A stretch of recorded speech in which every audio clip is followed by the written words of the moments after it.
নবীজি যেদিন পৃথিবী থেকে বিদায় নিছে, জান কবজ করছে আজরাইল, সেই দিনও নবীজির হাতে আল্লাহর কসম মিসওয়াক হাতে ছিল। বেরস না, বেরস আর টুথপেস্ট এটা ছিল না, মিসওয়াক ছিল। হ্যাঁ, মিসওয়াকের 70টা উপকার কিতাবে আছে, 69টা পুরস্কার মিসওয়াকের আল্লাহ তাআলা হাসরের ময়দানে দিবে, আর একটা দুনিয়াতে দিবে। কি? একটা পুরস্কার হলো দুনিয়াতে, মিসওয়াক যে নিয়মিত করবে রব্বে করিম তাকে ঈমানের মৃত্যু নসিব করবে। মরণের সময় তার জবান দিয়া কালেমায়ে শাহাদাত উচ্চারণ, তাযকিরুশ শাহাদাতাইন ইনদাল মাউত, এর মিসওয়াকের উপর। কি বন্ধু, আপনারাই চালাক, আমরা হুজুররা বেকুব? জি না, আপনার লাইনে চালাক, আমি আমার লাইনে চালাক। এই জন্য দয়া করে অনেক মুরব্বী আছেন, বাবা চাচা আছেন, ফিকির করেন, সুন্নাতের অনুসরণ, দাড়ি রাখেন, দাড়ি কাটা বন্ধ করে দেখেন, সিদ্ধান্ত নিলেই হয়ে যায়। আমি আমার সাথে যারা ছিল মক্কায় থাকাকালীনে, আমি মদিনায় আমরা হজ্জের পরে গেছি, বললাম কয়েক আমভাবে যে দেখেন কিতাবে স্পষ্ট আছে, নবীজির কাছে একবার মদিনায়, নবীজির জামানায় পারস্য, মানে আজকের যে ইরান এবং তার পার্শ্ববর্তী এলাকা, ওই পারস্যের অগ্নিপূজক বাদশার পক্ষ থেকে, কিসরা, তার পক্ষ থেকে 2 জন দূত, রাষ্ট্রীয় দূত নবীজির কাছে মদিনা আসছিল। তো আসার পরে তাদের দাড়ি ছিল না, চেহারা। নবীজি সাল্লাল্লাহু আলাইহি সাল্লাম, কসম আল্লাহ, নবীজি তাদের দিকে তাকাইয়েই, তাদেরকে দেখেই চেহারা ফিরাই চেহারা ফিরাই গেছেন এবং জিজ্ঞেস করছেন, তোমাদেরকে এইভাবে দাড়ি কাটতে, অর্থাৎ তোমাদের মুখে যে দাড়ি নাই, এটা তোমাদেরকে কে বলেছে? ওরা বলল, আমাদের রব, মানে তারা তাদের বাদশাকে খোদা বলত। আমাগো খোদা, যিনি পারস্যের কিসরা বাদশাহ, তিনি বলছে দাড়ি কাটতে। নবীজির সাথে সাথে নবীজি বলছে, বাল আমারা রব্বি বিইফাই লিহিয়াতি, আর আমার রব আসমানওয়ালা আমারে দাড়ি লম্বা করতে বলছে। তা আমি বললাম যে যদি যদি আজও রাসূলুল্লাহ সাল্লাল্লাহু আলাইহি সাল্লামের ব্যাপারে আহলে সুন্নাত ওয়াল জামাতের আকীদা কি? আহলে সুন্নাত ওয়াল জামাতের আকীদা হলো নবী সাল্লাল্লাহু আলাইহি সাল্লামের যাবতীয় বিষয়, ইজ্জত, সম্মান, আজমত, মর্যাদা, তিনি জীবিত থাকাকালীন যেমন ছিল, ইন্তেকালের পরে এখনো 100% হুবহু সেরকম, 100% নবীজি সাল্লাল্লাহু আলাইহি সাল্লামের মর্যাদা একই রকম। বুঝেন নাই আমার কথাটা? একই রকম নবীজির, যা কোরআনে আছে, আল্লাহ তাআলা নিষেধ করছে নবীর সামনে উঁচু আওয়াজে কথা বলো না। সাহাবায়ে কেরাম নবীজি জীবিত থাকাকালীনও উঁচু আওয়াজে কথা বলে নাই, নবীজির ইন্তেকালের পরেও মসজিদে নববীর এরিয়াতে কোনোদিন উঁচু গলায় কথা বলে। আমি এইবারও দেখছি মক্কার, ওই একটু আগে বলছি, মাগরিব বাদ যেখানে বয়ান করছি সেখানে বল, মক্কার যারা পুলিশ, মানে হাজিদের খেদমতে পুলিশ আছে না মসজিদে, শত শত হাজার হাজার পুলিশ, ওরা মুখ দিয়ে আওয়াজ করে কথা, হাজি তারিক তারিক, এ আল্লাহ সূরা, মানে মুখে কয়, জোরে জোরে কথা কয়। কিন্তু মদিনার কোন পুলিশ রাসূলুল্লাহ সাল্লাল্লাহু আলাইহি ওয়াসাল্লামের রওজার এখানে কেউ মুখে কিছু বলে না, হাত দিয়ে টানে, শুধু হাত দিয়ে ঠেলে আগায় দেয়, এরা কথা কয় না, জোরে আওয়াজ করে, এটা নিষেধ। এটা রাসূলুল্লাহ সাল্লাল্লাহু আলাইহি ওয়াসাল্লামের আজমত। ইন্তেকালের আগে তিনি যেমন মর্যাদা, যা কিছু ছিল, এখনো তা। নবীজি সাল্লাল্লাহু আলাইহি সাল্লামের স্পষ্ট হাদিস, তিনি বলছেন, আমার ইন্তেকালের পরে যারা আমার রওজায় মদিনায় আমার সামনে দাঁড়িয়ে আমার জিয়ারত করলো, তারা যেন হুবহু আমার জীবিত থাকাকালীন আমার সামনে জিয়ারত করল, হুবহু 100%। তাইলে কি বুঝাইতে চাচ্ছি? বুঝাইতে চাচ্ছি এই কথাটা, যেই নবী সাল্লাল্লাহু আলাইহি সাল্লাম জীবিত থাকাকালীন দাড়িবিহীন চেহারা দেখে চেহারা ফিরায়া নিলেন, আজও যারা নবীজির রওজার সামনে যাবেন, তো তাদের চেহারায় যদি দাড়ি না থাকে, তো নবী সাল্লাল্লাহু আলাইহি সাল্লাম চেহারা ফিরায় নিবেন না? তো আপনি কারে সালাম দিবেন? আলহামদুলিল্লাহ, যে 2-4 জন আমার সাথীদের মধ্যে ছিল, আমার 54 জন সাথী, আলহামদুলিল্লাহ, আল্লাহর দয়ায় মদিনা যখন রওনা দিছে সবার চেহারায় দাঁড়ায়। এবং পরশুদিন যখন আসছি এয়ারপোর্টে, ওই পর্যন্ত আমি একজনকে দেখি নাই দাড়িতে হাত লাগাইতে। আলহামদুলিল্লাহ, আল্লাহ আমার সাথীদেরকেও বরকত দান করে, আল্লাহ আপনাদেরকেও তৌফিক দান করে। আমার প্রিয় বন্ধু, আরেকবার দিলের সাথে বোঝাপড়া করেন, অন্তরের সাথে। কেন রাখবেন? কেন কেন রাখবেন? আরেকবার আমনে টামনে বুঝবেন, মনের একটা বুঝাপড়া করেন যে রাসূলুল্লাহ সাল্লাল্লাহু আলাইহি ওয়াসাল্লামের অনুসরণটা আপনার পছন্দ হয় না কেন, তার একটা যৌক্তিক কারণ আপনি বাইর করেন। আরে আমার কথাটা বুঝছেন কিনা বলেন না? একটা যৌক্তিক কারণ। বিড়ি সিগারেট এই দুর্গন্ধওয়ালা মুখটা কেন বানাইলেন, এটার একটা কারণ দর্শন, একটা কারণ কর না। কথায় কথায় গালি দেন মুসলমান হইয়া, এটা কারণটা বলেন না কি আসলে, কথা বলেন না। সুদ ছাড়া, কিস্তি ছাড়া চলতে পারেন না, সংসার চলে না কেন? সুদের লেনদেন করলেন কেন? সুদের মধ্যে আটকাইয়া গেলেন কেন? কয় টাকার অভাবে পইরা সুদ লইছিলেন? কি বলে? দয়া করে এই আয়াত আবারও বললাম, আল্লাহ তাআলা বলছেন আমি অনুসরণের জন্য, আনুগত্যের জন্যই শুধু রাসূল পাঠিয়েছি। এজন্য নবী সাল্লাল্লাহু আলাইহি সাল্লামকে ভালোবাসেন। এটা যদি এখন এই পাশ থেকে একজন একজন করে জিজ্ঞাসা করি, এই পর্যন্ত আমি পর্যন্ত সবাই আমরা বলবো যে হ্যাঁ নবীকে ভালোবাসি, ঠিক কিনা বলেন না? এটা আমরা বুঝি, জিগাইলে একজন একজন করে কইতে কইলেও সবাই কইব এটা, কিন্তু প্রমাণ তো দেখান, কাগজপত্র দেখান। কথা বোঝেন না? কথা BS RS দেখান, খতিয়ান কই? কাগজপত্র লাগবে না আমার কি? তো এটা আপনার জমি, আপনি বলতেছেন এটা দেখাইবেন না কাগজ? তো কই দলিলপত্র কই, কাগজপত্র কই? রাসূলুল্লাহ সাল্লাল্লাহু আলাইহি সাল্লামের ভালোবাসার প্রমাণ। অনুরোধ রইল, আপনি আপনার ভালোর জন্য, আমার জন্য না, আপনার ভালোর জন্য আপনি নবীজির অনুসরণ করেন, তাইলে আপনার ভালো হবে, ভালোবাসা প্রমাণিত। আখিরাত চাইতে হইলে অনুসরণের মাধ্যমে প্রমাণ করতে হবে। আর দুনিয়া ভাত মাছ চাল ডাল জিলাপি বিরিয়ানি খিচুড়ি অথবা দুনিয়াবি কোনো কিছু, এইটা যদি পাইতে চান রাসূলের ভালোবাসার নাম দিয়ে, এলে ঠিক আছে, কোনো সমস্যা নেই। কিন্তু আল্লাহ বলছে রাসূলের অনুসরণ করবে সে আখিরাত পেতে চায়, যে আল্লাহকে পেতে চায়, যে বেশি বেশি আল্লাহর জিকির করতে চায়। যে আখিরাত যদি দরকার লাগে তাইলে এই সম্ভব করলে ওই তো না না কাকু, বিড়ি খাইতে খাইতে নবীর ভালোবাসা, জি না, এত রঙে দোয়ান বাহি খায় না, এত রং না, এত তামাশা না। এটা দুনিয়া পাওয়া যাবে, দুনিয়া মিলবে, আখিরাত মিলবে, আখিরাত। এবার আসেন দ্বিতীয় অংশ, শেষ কথা। একটু আগে আমরা এটা বলছি, নবী সাল্লাল্লাহু আলাইহি সাল্লামের অনুসরণের মাধ্যমে আমাদের আল্লাহ আমাদের গুনাহ মাফ করে দিবে, ঠিক কিনা বলেন? ওই যে ওয়ায়াগফির লাকুম যুনুবাকুম, আল্লাহ বলছে তোমাদের গুনাহ মাফ করে দেব। তাহলে আমাদের মাগফিরাত আমাদের দরকার কিনা? কথা বলেন না? এই শেষ, কথাটা শেষ, আর একটু কথা, এটাই শেষ। আমাদের মাগফিরাত আমাদের দরকার কিনা? আমাদের প্রত্যেকের জিন্দেগিতে নেকি চাইতে গুনাহ বেশি কিনা? অনেক বেশি, আমারও আপনার অনেক অনেক অনেকবার গুনার দিকে তাকাইলে নেকি বলতে কিচ্ছুই নেই, অন্ধকারই দেখা যায়। এই জন্য মাগফিরাত দরকার, আমাদের গুনাহ মাফ পাওয়া দরকার। তো আল্লাহ তাআলা এই আয়াতের মধ্যে একজন মুসলমান মুমিন নিজের গুনাহ মাফ পাওয়ার জন্য, নিজের গুনাহ মাফ করাইবার জন্য একটা দারুণ চমৎকার কার্যকর একটা পদ্ধতি, কৌশল আল্লাহ বলছে। কৌশলটা কি? কৌশলটা হলো নবী সাল্লাল্লাহু আলাইহি সাল্লামের দরবারে ওনার সম্মুখে গিয়ে হাজির হওয়া, নবীজির সামনে গিয়ে দাঁড়ানো।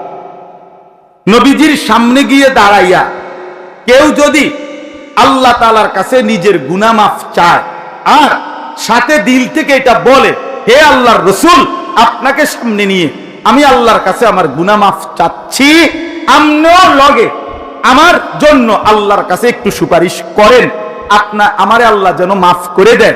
আল্লাহ এই আয়াতে বলছে, বন্ধু আপনার উম্মতের আবদারে আপনি যদি কোন আমার কাছে, আমি লগ 100 মাফ করে দেব। আপনি শুধু কুদুর কইলে এইটাই ওয়ালাউ আন্নাহুম ইয যালামু আনফুসাহুম, রব্বুল আলামিন বলেন আমার বান্দারা যদি পুরা জিন্দেগি গুনাহ করে ফেলে, নিজের উপরে জুলুম করে ফেলে, গুনার সাগর যদি পাহাড় পরিমাণ গুনাহ করে ফেলে, কোটি কোটি গুনাহ যদি করে, জাউকা এরপরে আপনার সামনে আসে, আপনার সামনে হাজির হয়, ফাস্তাগফিরুল্লাহ এরপরে আপনাকে সামনে নিয়ে যদি আমি আল্লাহর কাছে গুনাহ মাফ চাই, ইস্তিগফার করে, ওয়াস্তাগফারা লাহুমুর রাসূল আর তাদের জন্য আপনি রাসূলও যদি আমি আল্লাহর কাছে একটু মাফ চান মানে সুপারিশ করেন, আপনি বন্ধুও যদি বলেন যে আল্লাহ আমার এই উম্মতকে আপনি মাফ করে দেন, লাওয়াজাদুল্লাহ তাওয়াবার রহিমা, আল্লাহ বলে বন্ধু আমি ওয়াদা দিলাম সাথে সাথেই আমি আল্লাহকে আপনি তওবা কবুলকারী হিসেবেই পাবেন, আমি মাফ করে দেব। রহিমা আমি দয়াশীল, দয়াও করব মাফও করব, আমি আল্লাহ অবশ্যই মাফ করে দেব। সুবহানাল্লাহ।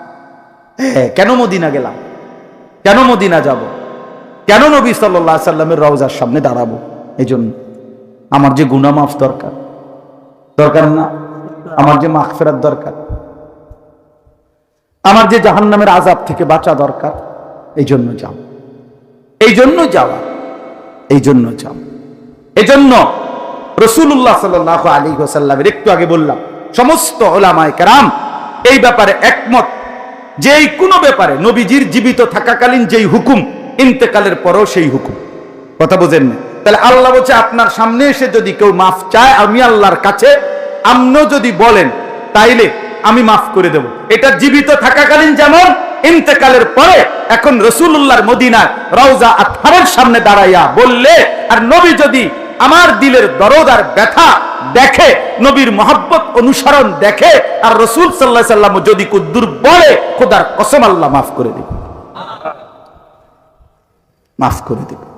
এটার প্রমাণ এই একটা প্রমাণ বলে শেষ করছি। কিতাবের মধ্যে, সব কিতাবে একটা বিখ্যাত ঘটনা আছে। একজন বড় বুজুর্গ ছিলেন উবাইদুল্লাহ আল আতবী রাহমাতুল্লাহি আলাইহি, ওনার নাম আতাবিও বলে।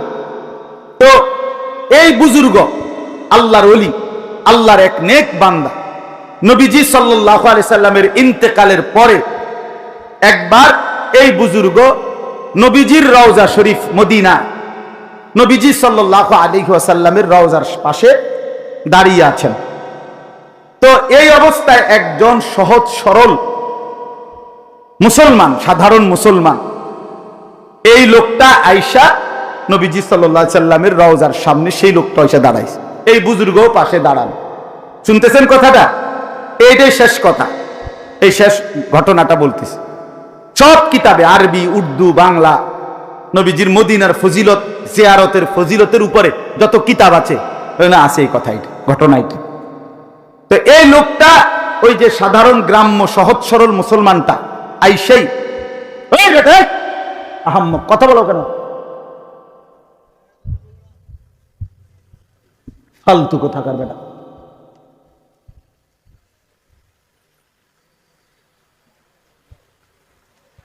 এতক্ষণ ধরে অনুরোধ করতেছি, এদিকেও কথা করে এদিকেও কথা, আশ্চর্য করে তামাশা আর কি, একটা আয়োজন করলো আর কি, আর কি কতক্ষণ কাবজা বইল, ছাড়ছে গীতা মাহফিল করছি আর কি, হেতে আইছে হেতে আইছে, মানুষ আইছে, বহন বেচা হয়েছে, বুট বেচা হয়েছে, চা বেচা হয়েছে, আর গীতা এবছর এই 3 জন বদলাইয়া সামনের বছর আরো 3 জন আনবে, আর কি বুঝেন না কথা? খালাস। এখানে যারা আপনারা কথা বলতেছেন তো অবুঝ না,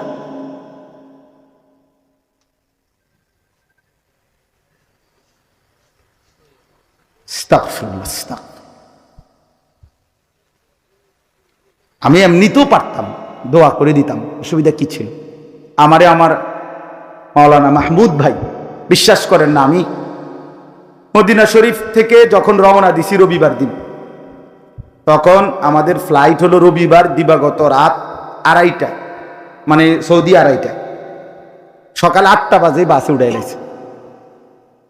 এরপরে যখন আমরা জিদ্দা আসছি মদিনা থেকে, সে সময় বাজে 5:30, এখানে প্রায় 7 ঘন্টার মতো বাসে আসছি। এরপরে আপনার বিমানের জন্য বিমানের জন্য 9 ঘন্টার মতো এয়ারপোর্টে বসে আছি। 9 ঘন্টা পরে ফ্লাইট, আবার বিমানে প্রায় 6.5 ঘন্টা 7 ঘন্টা। এর আগের রাত্র যেহেতু চলে আসব, আগের রাত্র আর ঘুমাইছি। ও রাসূলুল্লাহ সাল্লাল্লাহু আলাইহি সাল্লামের রওজায় বারবার সালাম দিছি, ঘুরে ঘুরে আইয়া, ঘুরে ঘুরে একবারে ফজরের টাইমে যখন বন্ধ করে দিবে শেষবার মানে এই সময়ও আমি সালাম দিছি। আবার আমি দেখছি, আমি তাকাইয়া পিছনের দিকে আবার বন্ধ করে নিয়েছি, মানে আর সুযোগ নেই। তারপরে মানে অর্থাৎ আগের রাত্র আর এমনিতেই কি ঘুমাইছি না, এই সব মিলাইয়া এরপরে আমি আসছি কালকে। আমি তখনই বলছিলাম মাহমুদ ভাইরে যে আমার আজকের মাহফিলটা মানে একদিনটা কমপক্ষে যেন বাদ করে দেন, আমি কষ্ট হয়ে যাব ভাই, আমার খুব ক্লান্তি শরীরে, সারাক্ষণ ঘুম আসতেছে। আমি কিন্তু উনি আমারে কইছে, ওনার মাদ্রাসা তো আমি বয়ান করছি ওই মাদানিয়া, উনি বলছে হুজুর আমার মাদ্রাসার বয়ানটা তো কোনো সমস্যা নাই, এটা ইসলাহি মাহফিল ভিতরে হয়, আমারটা তো আমি বাদ করে দিতে পারতাম, কিন্তু এই মাহফিলটার কথা বলছে, এই ছেলেরা অনেক মহব্বত করে আয়োজন করছে, অনেক খুশি হয়েছে, তারা অনেক বক্তা আলেম ওলামা দাওয়াত দিছে, পোস্টার আমনে তারা খুশি হয়ে বুঝে। তখন আমি শুধু এই মাহফিলটার কথা শুই না যে ঠিক আছে ঠিক আছে, আমি বলছি ঠিক আছে আমি এই পরে আসছে। আমার প্রচন্ড ক্লান্তি শরীরের মধ্যে, কথা বুঝছেন কি? কিন্তু কোনোভাবেই আপনাদেরকে বুঝাইতে পারলাম না, আপনারা আপনাকে ক্যাশ ব্যাস করতে আছে। আহা আফসুস, আসলে আফসুস। পাঞ্জাবি টুপিওয়ালাও কথা কারে বলবো, কারে শোনাম? পাঞ্জাবিওয়ালারও আর কিছু দরকার নেই, এখন মোবাইল আছে, সমস্যা কি? যা দরকার সেটা তো আছেই, ফেসবুকে আছে, ইউটিউবে আছে, আর কি দরকার? যেটা লাগবে সেটা তো মোবাইল আব্বারে জিগাইলেই হবে। না বাস্তব এখন মানসিকতা এটাই। হুজুর হুজুর টুজুর তুমি আছো, হুজুর একজন লইয়া পড়ে রইছো, আমার মোবাইলে আছে লাখ আগে কইতো বানছে, এটার এখন নমুনা আছে। আগে মুরব্বীরা অনেক সময় কথা কইতো রসিকতা করে, সাদওয়ান আরে ওটা 2-4 জন হুজুর আমরা পকেটে রাখি, কয়েক হাজার হুজুর পকেটে রাখি, এই যে মোবাইলের ভিতরে। এটার ওই মুরব্বীগো কথাটা এখন কি হয়েছে, বাস্তবায়ন। আমার ভাইয়া খামখেয়ালিতে বললাম না, জিন্দিগি চলেই যা। তো পরে এই লোকটা দাঁড়াইয়া ওই বুজুর্গ পাশে শুনতেছে, লোকটা সেই নবীজির রওজা পাকে সামনে দাঁড়িয়ে বলল, ইয়া রাসূলুল্লাহ, আমি আল্লাহর কোরআনের এই আয়াত আমি শুনেছি, পড়েছি যে আল্লাহ বলছে আপনাকে সামনে নিয়ে আপনার কাছে যদি কেউ মাফ চায়, আরে আল্লাহর কাছে কেউ মাফ চায় আর আপনিও যদি একটু সুপারিশ করেন তো আল্লাহ মাফ করে দিবে গুনাহ। ইয়া রাসূলুল্লাহ, আমি আসছি আপনার সামনে, আমি আল্লাহর কাছে মাফ চাইতেছি, আমনে কদ্দুর কোন আমল।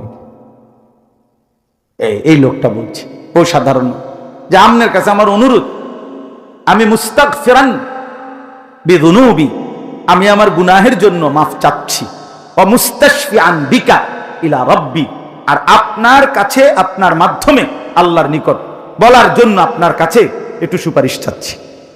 আপনি কদ্দুর সুপারিশ কোন আমার লাগে কদ্দুর? এই কথা বলে এই সাধারণ লোকটা, সহজ সরল মুসলমান এই লোকটা আপনার এরপরে একটা 4টা শের পড়ছে, 4টা লাইন নবীজির মহব্বতে কবিতা আবৃত্তি করছে। ইয়া খায়রা মান দুফিনাত বিল কা'i আ'যামুহু ফাতাবা মিন তিবিহিন্নাল কা'উ ওয়াল আকামু নাফসিল ফিদাউ লিকবরিন আনতা সাকিনুহু ফীহিল আফাফু ওয়া ফীহিল জুদু ওয়াল কারাম। এটা নবীজির প্রশংসার বাক্য কিছু। এই 4টা শের পড়ে লোকটা চলে গেছে। এই বুজুর্গ বলেন, ওবায়দুল্লাহ আল আতাবি রাহমাতুল্লাহ আলাইহি বলেন, একটু পরেই নবীজির রওজা থেকে বের হয়ে আমি এক জায়গায় বসছি, আমায় একটু হেলান দেওয়াতেই আমার চোখে ঘুম চলে আসছে। ওই বুজুর্গ যিনি দাঁড়াইয়া শুনছিল লগে, কথা বুঝছেন কেন? কসম আল্লাহর, ওই বুজুর্গ বলেন সাথে সাথেই চোখ ঘুমের থেকে ঘুমে যাওয়াতেই, ঘুম আসাতেই আমি নবী সাল্লাল্লাহু আলাইহি সাল্লামের স্বপ্নে নবীজির জিয়ারত নসিব হয়েছে। আর নবীজি সাল্লাল্লাহু আলাইহি সাল্লাম বললেন, আমাকে বলছেন এখন তুমি ওই বেদুইন, ওই আরবি, যে লোকটা একটু আগে আমার সামনে দাঁড়াইয়া আমার প্রশংসার বাক্য বলছে, আমার কাছে সুপারিশ চাইছে, তুমি তার এক্ষণ গিয়া বলো আমি তার জন্য সুপারিশ করছি আর আল্লাহ তারে পুরা মাফ করে দিছি। আচ্ছা, এইটা যে বাস্তব সত্য গল্প কাহিনীটা, এই ঘটনাটা, এটার প্রমাণ কি জানেন? প্রমাণ হলো এখনো আজকে 1000 বছর, 100 বছর পরেও এখনো আজকের এখনো রাসূলুল্লাহ সাল্লাল্লাহু আলাইহি সাল্লামের রওজা মুবারক যেখানে দাঁড়িয়ে সালাম দেয় হাজী সাহেবরা, যেখানে দাঁড়ায়, এইখানের মাঝের 2 খুঁটিতে ঠিক মাঝখান বরাবর, আমি প্রতি বছর গেলেই যখনই যাই আমার হাজী যারা লগে থা আমার সাথে তারপরে দেখাই, স্বর্ণের অক্ষর, স্বর্ণ দিয়ে মোড়ানো অক্ষরে এই 4টা শের কবিতার এই লাইন 4টা এখনো আছে, আজও আছে, এখনো আছে, এখন আমি দেখাইছি। ওই বেটা এটার কথাই, এই সাধারণ এই লোক কিন্তু বলছেটা কি? হ্যাঁ মিয়া, আজও আছে। সবাই ওই হাজী সাহেবরা তো এমনি সাধারণ, অনেকে তো করতে পারে না, এটা বোঝে না, মানে কত কথাই তো লেখা আছে এখানে, এটা ওই বেদুইনের শের যে নবীজির ভালোবাসায় নবীজির সামনে দাঁড়িয়ে এটা পড়ছিল এবং আল্লাহর কাছে ইস্তিগফার করছে, সুপারিশ চাইছে নবীজির কাছে। এই জন্য বাপ 2 কথা আজকে বললাম। 1 নাম্বার কথা হলো রাসূলুল্লাহ সাল্লাল্লাহু আলাইহি সাল্লামকে যদি ভালোবাসেন অনুসরণ করতে হবে, আর নবীজিকে প্রেরণের উদ্দেশ্যই নবীজির অনুসরণ, বলেন না কি? আর 2 নাম্বার কথা হলো মক্কা এবং মদিনার জিয়ারত, আল্লাহর ঘর এবং রসুলের রওজা পাকের জিয়ারত, এটার স্বপ্ন দেখবেন। কি বলে? এটা দিলের মধ্যে তামান্না করবেন, মনে মনে বলবেন, মনে মনে চেষ্টা করবেন, প্রস্তুতি নিবেন যে মাওলা আমি কখন আপনার ঘর দেখব, আমি রসুলের রওজায় যাব কখন, ওই কালো গিলাফ দেখব কখন, ওই সবুজ গম্বুজ দেখব কখন, আপনার বন্ধুর সামনে দাঁড়াবো কখন। আমার রুমমেট একজন ছিল আমার সাথে, ও বেচারারে আমি এমনি ভালো ইঞ্জিনিয়ার, অনেক কিছু শিখাইছি, এটা কইবেন, কেমনে সালাম দিবেন, কেমনে কি করবেন, খুব ভালো মানুষ। উনি রাসূলুল্লাহ সাল্লাল্লাহু আলাইহি সাল্লামের রওজা শরীফের সামনে কাছে গিয়ে বাইর হইয়া পরে আমার কজরা আমি সব ভুলে গেছি, আমি আর কিচ্ছু মনে নাই আমার, কি বলবো, আমি নবীজির সামনে দাঁড়িয়ে ভাবতেই সব ভুলে গেছি। এই জন্য বাপ, এটা কেমন অনুভূতি বিশ্বাস করেন, এটা বোঝানো সম্ভব না। 1450 বছর ধরে যার আলোচনা পৃথিবীর রন্ধ্রে রন্ধ্রে হচ্ছে, সেই তিনি ওইখানে এবং জীবিত, হায়াতুন নবী সাল্লাল্লাহু আলাইহি ওয়াসাল্লাম, সশরীরে জীবিত। এই জন্য দয়া করে আজকে বললাম হজ্জের জন্য, আল্লাহর ঘর জিয়ারতের জন্য, রাসূলুল্লাহ সাল্লাল্লাহু আলাইহি ওয়াসাল্লাম মানে নবীজির জিয়ারত করতে হইলে আপনাকে হজ বা উমরায় যাইতে হবে। কথা বুঝছেন কিনা? এটার স্বপ্ন দেখে প্রস্তুতি নেন, অল্প 1000 টাকা করে জমান, 500 টাকা করে জমান, আলগা একটা জায়গা, মাওলা আপনার ঘর দেখব বলে 1000 টাকা দিয়ে কতদিন পরে টাকার 8 লাখ টাকা কোন সময় বুক, কত বছর লাগবে? না না, আপনার মহব্বত আল্লাহর পাক দেখলে, বান্দার ভালোবাসা দেখলে আল্লাহ তাআলা এই ব্যবস্থা করে। আমার পরিচিত এক হাজী সাহেব, উনি দেখা হয়েছে ওখানে মদিনায়, বললাম আমি জানি উনি খুব দুর্বল মানুষ, আমি বললাম কখন আইলেন বা আর কে আসছে আপনার সাথে? আমার বিবিরে নিয়ে আসছে। আমি বললাম আপনি কোন কি, আপনি 2 জনে আসছেন হচ্ছে? হ্যাঁ। কেমনে আসলেন? হুজুর বিবি একদিন কাইন্দা কইছে আল্লাহর ঘর দেখব, একটু জমি ছিল, জমি বেচাইছি, আইসা পড়ছে। আচ্ছা বলেন মালিক কেমন খুশি হয়েছে? হ্যাঁ, আল্লাহ চাইলে তাকে এর চাইতে বেশি দিতে পারেন। 3 শতক জায়গা আল্লাহর কাছে বেশি তো।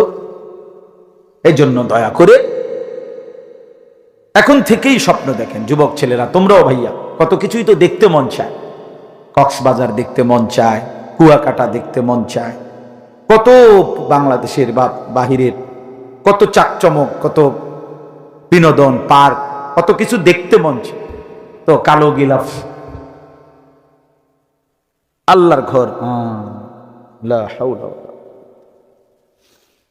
ঠিক আছে। জেনারেটর আছে, আসালু, মাশাআল্লাহ। এই জন্য যুবক ভাই তোমাদেরকে বলি, নওজোয়ান, চলো না একবার দিল থেকে নিয়ত করো, আল্লাহর ঘর দেখবো। বলো না ভাইয়া, আল্লাহর ঘর দেখতেও তো মন চাওয়া দরকার। নবীজির রওজা, সবুজ গম্বুজ, রওজা পাক, সেটাও তো দেখার ইচ্ছা থাকা দরকার। এর চাইতে বড় ইচ্ছার কি হইতে পারে, এর চাইতে বড় আকাঙ্ক্ষার কি হইতে পারে? এই জন্য দয়া করে প্রত্যেকেই সুন্নাতের অনুসরণ, রাসূলুল্লাহ সাল্লাল্লাহু আলাইহি সাল্লামের অনুসরণ শুরু করবেন। বলেন ইনশাআল্লাহ। মিসওয়াক ব্যবহার করেন, দাড়ি রাখেন, হ্যাঁ, খাওয়ার সময়, খাওয়ার শেষে, ঘুমের সময়, ঘুমের পরে, টয়লেট বাথরুমে ঢুকতে বের হইতে, মসজিদে ঢুকতে বের হইতে কি কি সুন্নাত নবীজির একটু 2-4টা করে করে শেখেন, পালন করেন। উপার্জন হালাল হারাম বাইসা চলেন, বউ বাচ্চারে কেমনে নামাজি বানানো যায় ফিকির করেন, একটু উদ্যোগ তো নেন, কিছু কিছু চেষ্টা তো করেন। আর সম্ভব না, আমার বুঝি হুজুর কথা ভালোই কইছেন, আসলে হইতো না, এটা তো অপদার্থের কথা, এটা তো দজভঙ্গ মানুষের কথা, এটা তো ফালতু মানুষের কথা। নিয়ে হইতো না, খাইতাম না, খানা খাইবেন না, খামো ভাত খাইতাম না, বাবা খানা দাবাত খাইবেন নি, হ খামো, আর তো গুস্ত লবেন নি, চাচা হালো মো গুস্ত কানা লো, খানা 100 কামের কথা কইলে ওটা নাই। কেন? দুনিয়া তো ভোগ করতে কোনো পিছপা হন না, তো আখিরাতের জন্য প্রস্তুতি নেবেন না? কথা বলেন না কেন? এই জন্য আমরা প্রত্যেকে ইনশাআল্লাহ আজকে নিয়ত করলাম যে আমরা রাসূলুল্লাহ সাল্লাল্লাহু আলাইহি সাল্লামের সুন্নাত অনুসরণ করব ইনশাআল্লাহ। শুধু কইয়া শেষ করলে হবে না, আপনাকে শিখতে হবে, জানতে হবে, জিজ্ঞেস করতে হবে, হবে কিনা বলে। একটা তো একদম সরাসরি বললাম, মেসওয়াক জীবনে দেখেন নাই কোনোদিন এমন একজন ভাগ্যবান হাত উঠানছে, বলে না হুজুর আমি এই মেসওয়াক যে কয়ডারে, এইটা আমি জীবনে কোনোদিন দেখিনি। আপনার কিন্তু ছবি উঠে রাখবেন হুজুর, না আপনার আলাদা দেমু, আমি কমুতা করে যে আপনার ছবি যেন টাঙ্গাইয়া দেয়। এটা দেখছেন না মেসওয়াক কখনো? কথা বলেন না কেন? হ্যাঁ, অতএব এই মেসওয়াক অ্যাভেলেবেল, কিনতে পাওয়া যায়, পাওয়া যায় না? 20 টাকা, 10 টাকাও আছে, 15 টাকাও আছে, কিনে এটাই শুরু করেন। যে আজকে সিদ্ধান্ত নিলাম ইনশাআল্লাহ কালকে একটা মেসওয়াক কিনবার চেষ্টা করে মেসওয়াকটা আমরা ব্যবহার করি। যতবার আপনি ওযু করবেন ততবারই মেসওয়াক করুন। বলেন না? হইছে না, মানে করুন, এত নগদ না। এই বছর যেহেতু বাংতি ফেরিয়া গেছে, জুলাই মাস একবারে সুজা, জানুয়ারি আইয়োগ, একটা বছরেরও মিল আছে, ঠিক নেই কথাটা? অথবা এই সপ্তাহ বাংতি ফেরিয়া গেছে, আজকে মঙ্গলবার, শনিবার দেখি না, এরকম কালকে কালকে কিনবে, দেখেন ভালো হবে। মিসওয়াক করলে দাঁত পরিষ্কার হয়, নবীজি বলছে আল্লাহর সন্তুষ্টি পাওয়া যায়। মিসওয়াক করলে ইমানের মৃত্যু হয়। নবীজি বলছেন জিব্রাইল আমার কাছে যতবার আসছে কোরআন নিয়ে, আয়াত নিয়ে, ওয়াহী নিয়ে, ততবার যাওয়ার সময় কসম, নবীজি বলছে ততবার যাইতে সময় আমারে মিসওয়াকের কথা বলে গেছে। প্রত্যেক যতবার আসছে জিব্রাইল, শুধু কোরআনের আয়াত নিয়ে আসছে জিব্রাইল আলাইহিস সালাম নবীজির কাছে 24,000 বার। কয় হাজার বার? তো মিসওয়াকের কথা বলছে কয়বার? জি জি, একটা শুধু বলি, আপনি এই সুন্নতটা অনুসরণ করুন। এটা কওমি মাদ্রাসার হুজুরগো সুন্নত না, না অনেক কথা আবার অ্যালার্জি আছে, ব্যারাম, বুঝলেন না কথা? এটি ওয়াহাবির গো আমল না, ওয়াহাবির না, এটা নবীজির আমল। কথা বলেন না কেন মিয়া? এটা রাসূলুল্লাহ সাল্লাল্লাহু আলাইহি ওয়াসাল্লামের আমল। বেটা ঢালা দিয়া, ধাক্কা দিয়া, খোঁচা মাইরা ফেলে দিয়েন না, হাসরের ময়দানে আটকায় যাবে।